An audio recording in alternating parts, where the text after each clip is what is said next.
नमस्कार मेरे प्रिय विद्यार्थियों, आप सभी का हार्दिक स्वागत और अभिनंदन। मैं डॉक्टर विनी शर्मा आपके सामने लेकर आई हूँ आज अस्मिता की तलाश। विद्यार्थियों, अस्मिता की तलाश में हम विभिन्न बिंदुओं को लेकर आज इसका अध्ययन करेंगे। अस्मिता का संकट क्या होता है, औद्योगिकरण और शहरीकरण की प्रक्रिया, अस्मिता अथवा पहचान की अनुभूति, अस्मिता के विविध पहलू, मनोवैज्ञानिक पहलू, समाजशास्त्री पहलू और राजनीतिक और आर्थिक पहलू, इन सभी की हम चर्चा करेंगे। बच्चों, कई विद्वान कहते हैं कि अस्मिता जो है अभी हाल ही की चर्चा में ये शुरू हुआ है। अस्मिता की जो बात होने लगी है वो ज़्यादा समय नहीं हुआ है, ये एक आधुनिक परिघटना बताया गया है। पहचान का संकट जैसे कहा जाता है।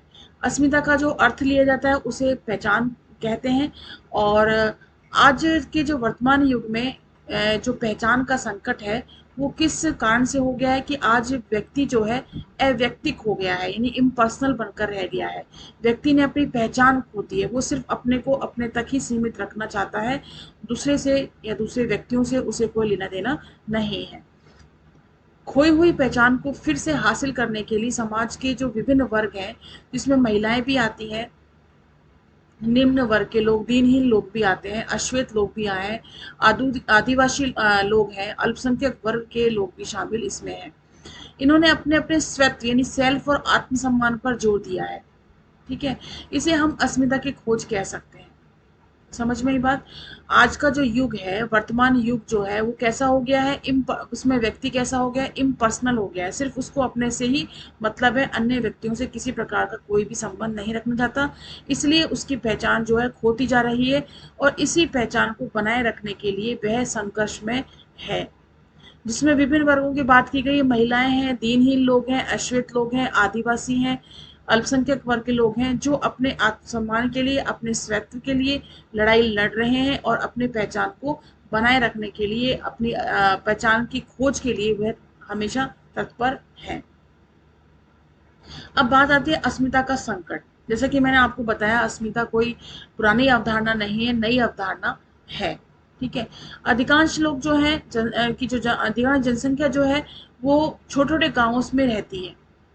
ठीक है, लेकिन जब रहती है वहाँ पे आप देख सकते हैं गाँवों में किस प्रकार से जब वो खेती बाड़ी करते हैं, सब कुछ उनकी जो व्यवस्थाएं हैं कृषि से ही संबंधित होती हैं। तो जब कृषि में किसी प्रकार की आपदा आ जाती है, सूखा पड़ जाता है, प्राकृतिक आपदाएं ऐसी आ जाती हैं, तो वह विचलित हो जाता है और वह अपना भरण पोषण नहीं कर पाता और वो धीरे धीरे गाँवों से शहरों की ओर प्रस्थान करने लगता है। ठीक है, सब एक दूसरे को जानते पहचानते थे। जैसे हम गाँव की बात करें तो लोग जो हैं एक दूसरे को जानते हैं, पहचानते हैं। फलाना फलाने का कहाँ से क्या संबंध है, कौन से गांव से है, कौन से घर से है, ये सभी चीजें जो है उनके एक नाम और खानदान से जो है चली आ। आज वर्तमान में जब हम आधुनिक समय में यदि हम देखें तो इस प्रकार की व्यवस्थाएं या इस प्रकार का जो माहौल है वो हमें देखने को नहीं मिलता है। वहाँ क्या होता था, वहाँ पे भूमि होती थी, वहाँ पे उनकी जो अचल वस्तु होती थी, उनके कारण जो है वो पहचाने जाते थे। फलाना व्यक्ति जो है ये है, फलाना व्यक्ति वो है, उसकी इतनी संपदा है, फलाने का ये लड़का ये कर रहा है, ये फलाने के लोग जो है वो इस प्रकार से व्यवहार करते हैं, ये बहुत अच्छे हैं, ये बहुत बुरे हैं। इस प्रकार से लोगों को पहचाना भी जाता था और सभी गांवों में लोग जो है मिल करके अपना कार्य भी करते थे।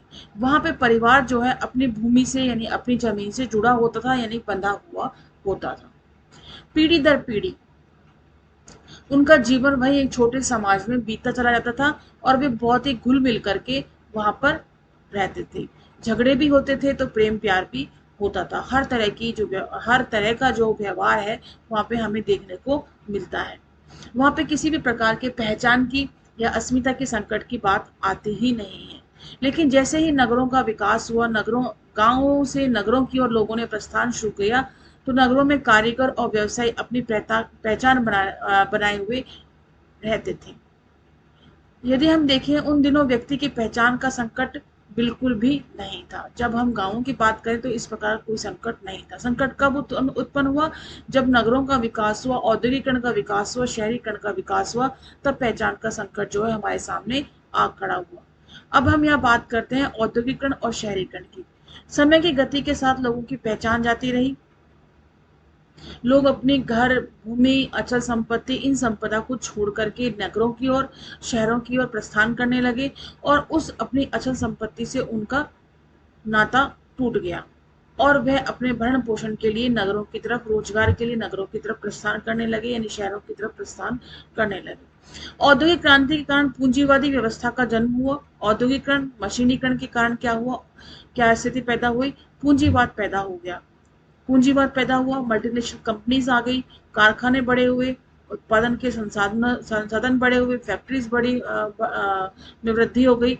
और पूंजीपतियों को किन की आवश्यकता रही, मजदूरों की आवश्यकता रही, और मजदूरों ने कारखानों में कार्य करके अपना भरण पोषण किया। देहात से लोग बहुत बड़ी संख्या में नगरों और कारखानों की ओर आकृष्ट हुए, यानी वहां पहुंचे, और औद्योगिक क्रांति संसार के विभिन्न भागों में अलग अलग समयों में हुई। यदि हम औद्योगिक क्रांति की बात करें तो विभिन्न राज्यों में, संसार के विभिन्न जो अंग हैं, विभिन्न राज्य हैं, वहां अलग अलग हमें देखने को मिल सकती है। अब हम ये बात करें कि अब गांवों से शहर की तरफ लोगों ने प्रस्थान करना शुरू क्यों किया। जैसे कि मैंने आपको प्रारंभ में बताया कि लोग कृषि पर ही अपना जीवन यापन करते थे, पालन और जानवरों के पालन पोषण पर, उनसे होने वाला जो उत्पादन है, उनसे होने वाली जो वस्तु है, उनसे होने वाले जो व्यापार है, वही सारे कार्य करते थे। लेकिन जैसे जैसे प्राकृतिक आपदाओं ने अपने पैर पसारने शुरू करे और जिस प्रकार से उन्होंने देखा कि कृषि करने से और जानवरों के पालन पोषण से या इस व्यवसाय से हमें किसी प्रकार का लाभ या किसी प्रकार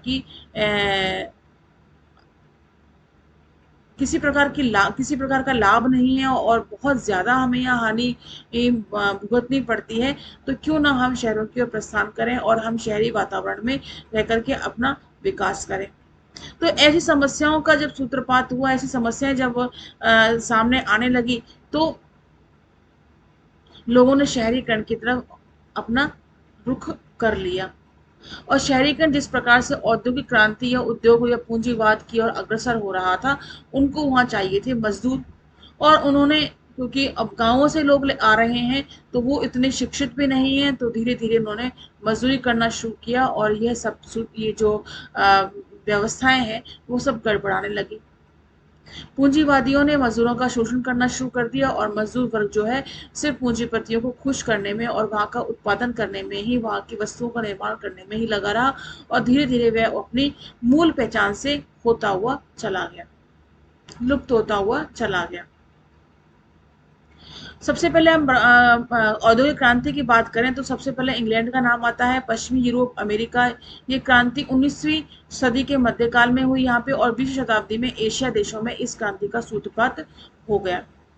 औद्योगिक क्रांति के कारण समाज में भारी बदलाव भी आया। कारखानों के पास बड़े बड़े नगर खड़े हो गए और पुराने घरेलू उद्योग प्रणाली नष्ट हो गई और नए औद्योगिक नगरों में मजदूर कारखानों के आसपास गंदे, अंधेरे और अस्वास्थ्यकर वातावरण में वे रहते थे। जब गांवों से लोग आए और अपना उद्योगों के अंतर्गत अपना स्थान बनाने लगे मजदूरों के रूप में, तो उनमें जगह भी रहने के लिए आवश्यकता है।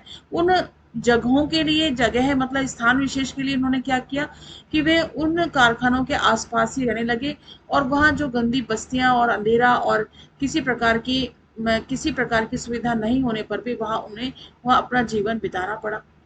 सबल पूंजीपति असहाय मजदूरों का मनमाना शोषण करने लगे और बेचारों की दशा बहुत ही दयनीय हो गई। बहुत ही दयनीय मतलब इतनी कम स्थिति ऐसी हो गई कि उसमें वह अपना जीवन जो है वो चलाने के लिए मजबूर हो गए। औद्योगिक में नगरीय समाज का एक बड़ा हिस्सा अन्याय में दमन का शिकार था। इसके अतिरिक्त व्यक्ति की अपनी स्वतंत्र पहचान समाप्त हो गई और शहरों की भीड़ भाड़ और भाग दौड़ से सभी व्यक्ति जो है अपने आप को अकेला यानी लोनली फील करने लगा। ठीक है, अपने आप को अकेला पाने लगा और इसी के साथ ही उनकी पहचान का संकट जो है गहराता चला गया। अस्मिता अथवा पहचान की अनुभूति क्या है। हम बात करें तो आर्थिक और सामाजिक विषमताएं तो सभी देशों में दिखाई देती हैं हमें, लेकिन अमेरिका और यूरोप के अश्वेत जातियों और वहां रहने वाले यहूदियों को एक खास तरह का उत्पीड़न का सामना करना पड़ता है। जर्मनी में यहूदियों पर बड़ा अत्याचार हुआ और बहुत से लोगों को अन्य देशों में जाकर शरण भी लेनी पड़ी। हिटलर ने तो पूरे यूरोप से यहूदियों का सफाया करने की ठान ली और इसलिए यहूदियों के समक्ष सिर्फ अपनी पहचान बनाए रखने का ही संकट नहीं था, वे अपनी जिंदगी के लिए जूझ रहे थे। 1960 के दशक की बात करें तो अमेरिका के अश्वेतों ने एक आंदोलन चलाया और वे अधिक संसाधनों और भरपूर अधिकारों की मांग कर रहे थे। तब यह कहा गया कि जनसमूह अपनी अस्मिता की लड़ाई लड़ रहे हैं और अस्मिता को इस प्रकार परिभाषित किया गया कि अपनी पहचान की अनुभूति अर्थात इस बात का बोध कि हम कौन हैं, क्या है। मतलब यहूदियों पर अश्वेतों की हम बात करें तो वे अपने समाज में ही अपने ऊपर हो रहे अत्याचारों के कारण वे बहुत ही किसी स्थिति में हो गए, बहुत ही दयनीय स्थिति में आ गए और जाकर के अन्य देशों में उसने शरण ली और वहां पर भी उनकी कोई पहचान नहीं बन पाई। इसी कारण से उनके पास समस्या सबसे बड़ी जो समस्या सामने आई वो ये आई कि हम हैं कौन, हम हैं क्या, हम हमारा अस्तित्व क्या है। ये संकट उनके सामने दोहराने लगा। इस तरह की अनुभूति के लिए ये जरूरी हो गया बच्चों कि किसी भी जन समूह में शामिल सभी लोगों के विश्वास और विचार बहुत हद तक एक जैसे हों और वे असमान समस्याओं का सामना कर रहे हैं। मतलब क्या हुआ कि इस तरह की अनुभूति के लिए क्या जरूरी हो गया कि सभी जनसमूह जो है मिल जाएं और अपने इन विश्वास और विचारों को बहुत हद तक एक जैसे जिनके हैं ऐसे उन समस्याओं का सामना करने के लिए वे एकजुट हो जाएं। धीरे धीरे अमेरिका और विश्व के अन्य भागों में और भी कई जनसमूहों ने अपने अस्मिता के लिए चिंता जतानी शुरू कर दी। नारीवादी, जिसमें महिलाओं को देखा जा सकता है, समलैंगिक, असुविधाजनक स्थिति में रहने वाले वर्ग ने दृढ़ता से कहा कि न्याय पाने के लिए उन्हें अपना अधिकार जताना ही होगा, उन्हें उनका विरोध करना ही होगा। अन्याय के निराकरण के लिए उन्होंने आंदोलन को उचित ठहराया और भारत में जातिगत आधार पर भेदभाव और दमन अब भी विद्यमान है और पिछले कुछ समय से शोषित जाति समूह में अपनी पहचान के प्रति जागरूकता बढ़ी और उन्होंने अपनी संभावित राजनीतिक शक्ति को पहचानना शुरू कर दिया और भारत में अल्पसंख्यकों, विभिन्न भाषाई समूहों और आदिवासियों को भी अपनी पहचान के लिए संघर्ष करना पड़ा। यह बात गांवों से शहरों तक प्रस्थान करने वाले लोगों तक ही नहीं है।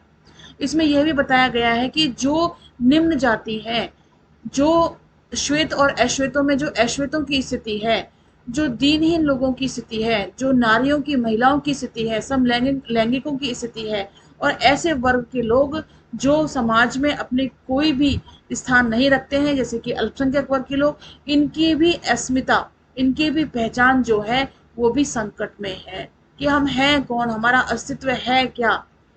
तो इन सभी ने अपने लिए संघर्ष करके अपनी पहचान को बनाने का प्रयास किया।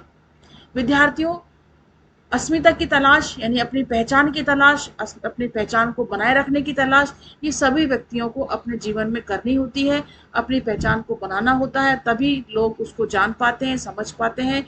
इसी के साथ इस वीडियो को हम यही समाप्त करेंगे। नेक्स्ट वीडियो में हम अस्मिता के विविध पहलुओं की चर्चा करेंगे, जिसके अंतर्गत हम ये बताएंगे कि किस प्रकार से विभिन्न पहलुओं के माध्यम से हम अस्मिता के संकट का निराकरण कर सकते हैं। धन्यवाद एंड नमस्कार।